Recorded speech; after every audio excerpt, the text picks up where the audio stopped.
अब तक की सबसे बड़ी डिजिटल ठगी में खुलासा हुआ है। ठेले वाले के अकाउंट में 30 लाख रुपए का ट्रांजैक्शन सामने आया है। किराए पर यह व्यक्ति खाते चला रहा था।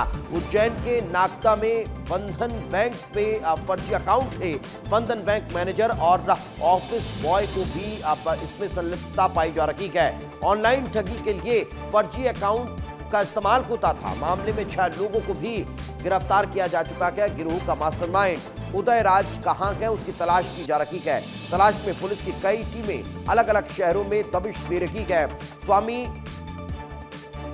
के साथ ये ठगी हुई थी और लगभग 2.5 करोड़ की ठगी सामने आई थी। 26 दिनों तक ठगी का मामला सामने आया था। तो डिजिटल अरेस्ट के जरिए ये ठगी हुई थी और अब इस ठगी को लेकर अलग अलग खुलासे हो रहे हैं। ग्वालियर टू उज्जैन ये पूरा मामला सामने आ रहा है, ये कनेक्शन सामने आ रहा है। उज्जैन से आरोपियों की गिरफ्तारी हुई थी और यही कारण है कि अब इसमें अलग अलग एंगल भी निकलकर सामने आ रहे हैं। और इस वक्त उज्जैन से हमारे सहयोगी संतोष कृष्णानी हमारे साथ जुड़ चुके हैं। संतोष, फिलहाल और क्या ताजा जानकारी इस पूरे डिजिटल ठगी के मामले को लेकर निकलकर सामने आ रही है? क्या कुछ और लोग इसमें इन्वॉल्व थे, उनकी कब तक गिरफ्तारी होगी? और जो मुख्य सरगना था, मास्टरमाइंड था उदयराज, उसको लेकर क्या कोई जानकारी मिल पा रही है?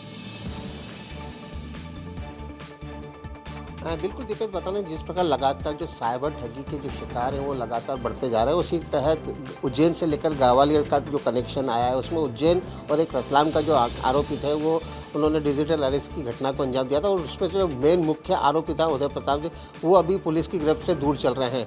यहाँ तक कि जो साइबर क्राइम की जो टीम है, ग्वालियर की हो चाहे उज्जैन की हो, दोनों ही उसे ढूंढने में लगी हुई। उन्होंने लगातार उस पर छापेमार कार्रवाइयों को अंजाम भी दी जाए। जैसे जैसे सूत्र उनको बताते थे कि यहाँ पर वो छुपा हो सकता है, तो वहाँ पर भी उन्होंने दबिश देकर उसको पकड़ने की कोशिश की, लेकिन अभी तक पुलिस को किस प्रकार कोई सफलता नहीं लगी है।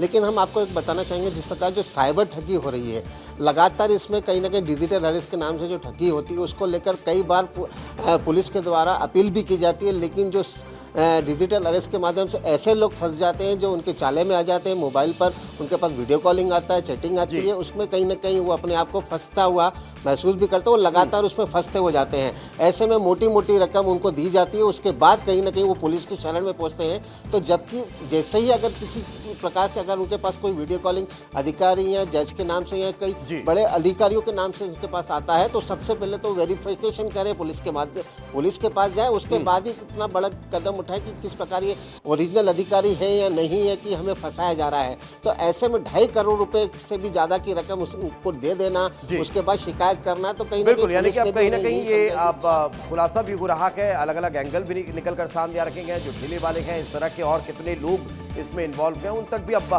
टीम को पहुंचना होगा और उसके बाद फिर परत दर परत इस पूरे ठगी का खुलासा होगा और जो मुख्य सरगना है उस तक पहुंचा जा सकता है। बहुत बहुत शुक्रिया इस तमाम जानकारी के लिए।